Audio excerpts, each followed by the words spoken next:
date is July 7th, 2025. This is Luciana Spracher, representing the City of Savannah's Municipal Archives. I am interviewing Albert Bryan for the Savannah Community Memory Project. We are conducting this interview at the Woodville Community Center. Thank you for joining me today. Thank you. Let's start by having you tell us your full name. Albert Louis Bryan. Hey, and when were you born? Well, or when? When? 1952, oh Lord, 1952. Okay. May 20, 1952. May 20, 1952. And where were you born? Savannah, Georgia. Savannah, Georgia. What were your parents' names? Charlie Lucius Bryan and Callie Bryan. Callie Bryan. Tell me a little bit about your parents. Let's start with your mother.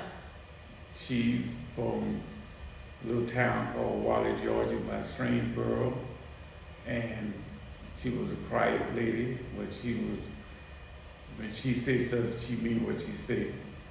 And she raised 4 kids, and that's about all I could tell you about her. And my father, Charlie said, Bryan, he had strict rules, and we went by, and we all turned out pretty good. That's about what I can say about him. So I hear people refer to him with the nickname Sad. Do you know where he got that nickname? I guess it's an opposite name because he's always happy. He always used to laugh a lot, and so they call him Sad. Okay. And the park nearby is named for him. Can you tell me a little bit about when that park was named for him? I guess, he was the president of the community, and as he passed, he wanted to have something to remind of him, and so the name of Paul, Charlie Sad Bryan. Okay. And he was big into sports as well, is that right? Oh yeah, we were well known for Woodville for baseball, and I think we was the first team to ever beat Cam Park. Cam Park was one of the best teams in Savannah, and we beat them, and we were well known for baseball.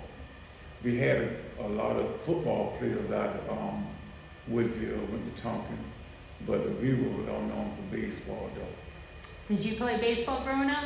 Yes, I did.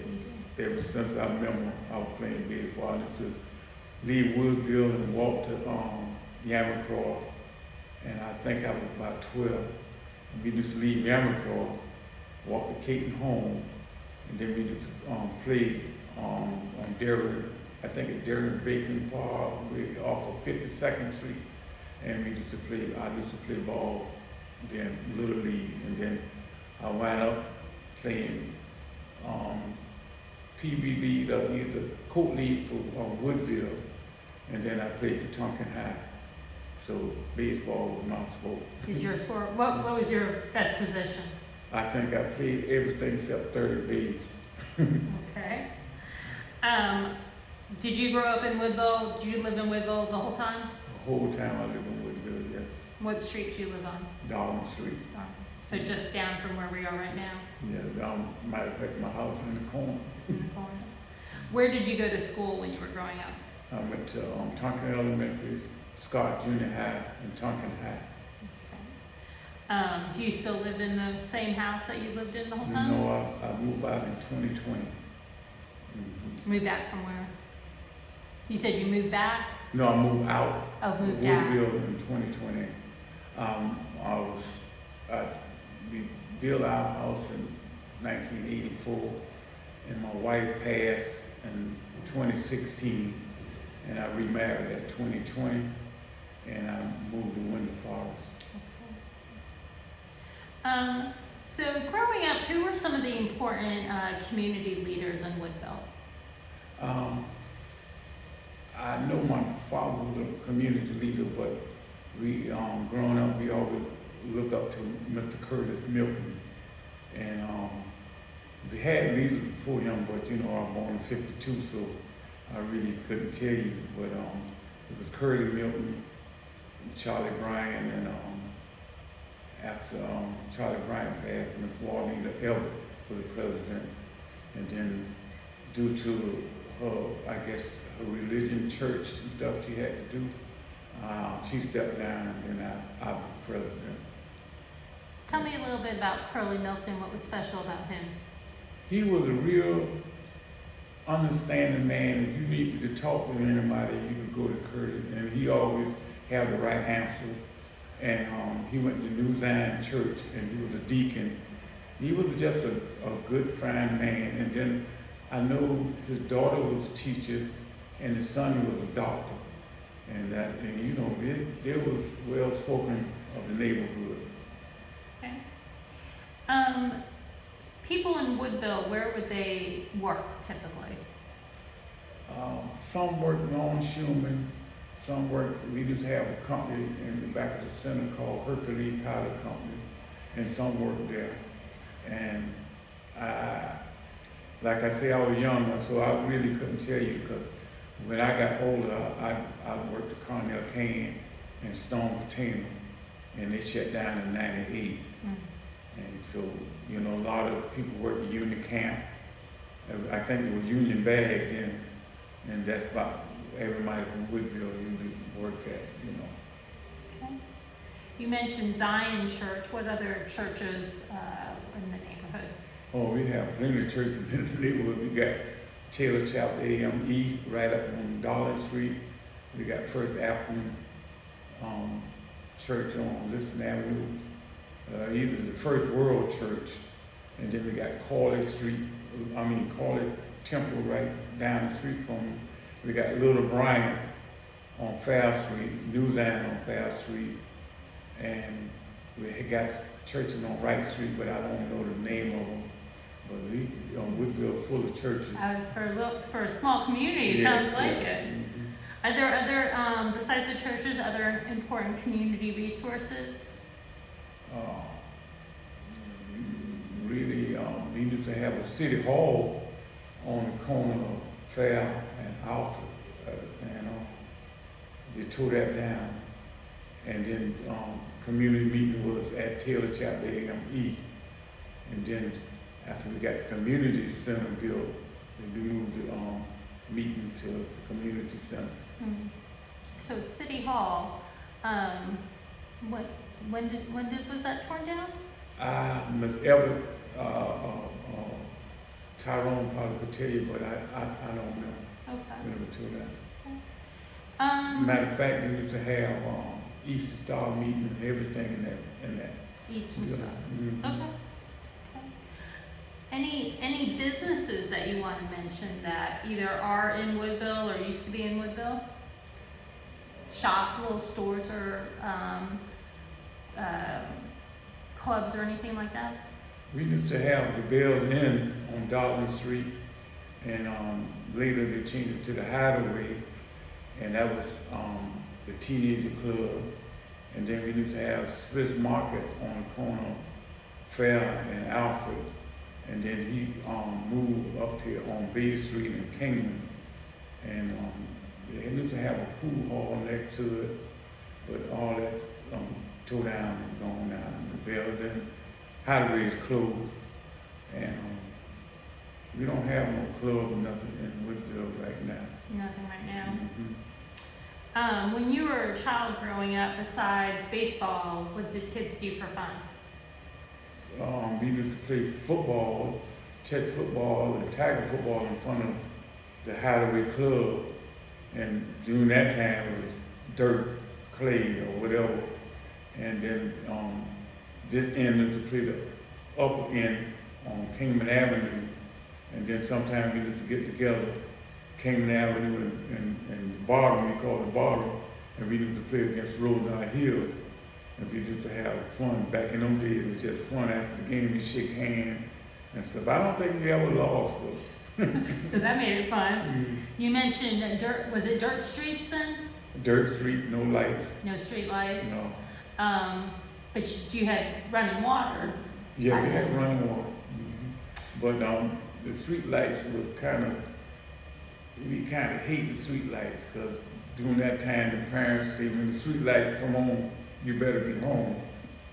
And so whenever we see the street light coming on, you always see us disappear, because we know to go home. It's time to go home.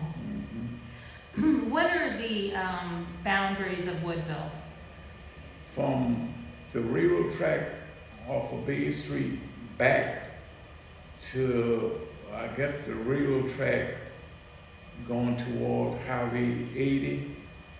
And we always see everything on the opposite side of Highway 80, like West Side Shopping Center, to Alpha Street, on back to Liston Avenue, is Woodville. Okay. How does Woodville interact with the neighborhoods around it? Oh, we went to school together. We just like one big neighbor, you know, West Savannah, Rosedale Hill, Woodville, and you say 5 Mile Bend because we used to mix baseball with 5 Mile Bend, Rosedale Hill, and stuff. Yeah, so we it's just one big neighborhood, you know. What are some of your favorite memories of the Woodville community? Well, one favorite memory, we used to have Friend and Family Day every August. We used to be on the park, and sometimes we have, I guess, to the community center. That's, you know, that's one big thing. It wasn't just Woodville. Everybody used to come to mail, the city council, you know, city people, and West Savannah. You know, all communities used to come to each other's Friend and Family Day. You know, that's one big outing. Talk to me as a past president of the Community Action Organization. Talk to me a little bit about the importance of that group or important things it's accomplished over the years.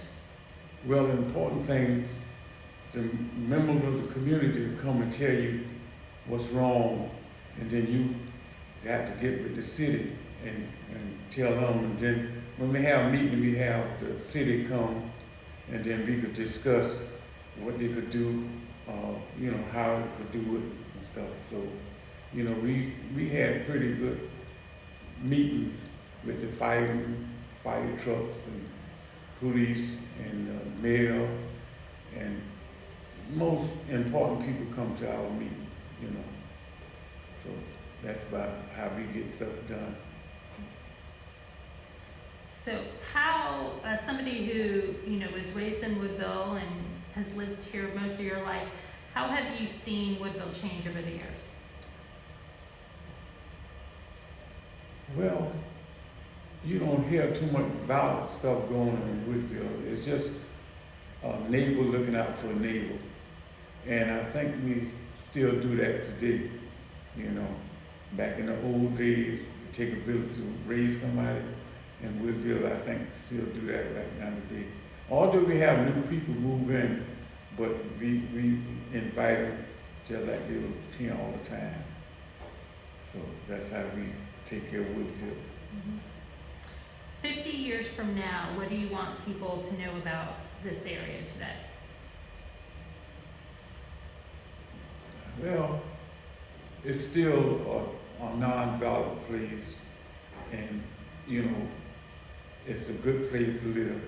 That's from now. That's what I hope will come to it. All right, I've got Ms. Anderson, the current president of the Community Association. Do you want to ask Mr. Bryan anything? You look just like your father. Sitting up there when I came through, you look just like your father. I remember Mr. Sad as he walked the streets of Woodville. And then in Woodville, they were not paved yet. And he would come and knock on your door when we were little kids, and my dad would invite him in and he would talk about things that they can improve in the neighborhood. And then he would always say, well, you know, we need some funding. We got to have something to count on you. He would go through the neighborhood and ask. And they donated and they did what it took to keep Woodville going. Do you remember overhearing your father having these conversations? Not really, because I always was going to play ball. I remember one time he told me, son, you better come on to church. And I always made up my mind. I said, well, I'm going to go to church one day. And when he passed, I've been in church ever since. Is there anything else you'd like to share with us about your father, about Woodville, about Savannah in general? Well, the only thing I can share with you, I miss him, you know, because some stuff he used to say is really come back, and I realize what he was saying, and I just miss him. Well, I want to thank you for coming today. That's why that's there. I want to thank you very much for coming and sharing with us your memories and sharing a little bit of your father with us. All right, thank you. Thank you. Okay.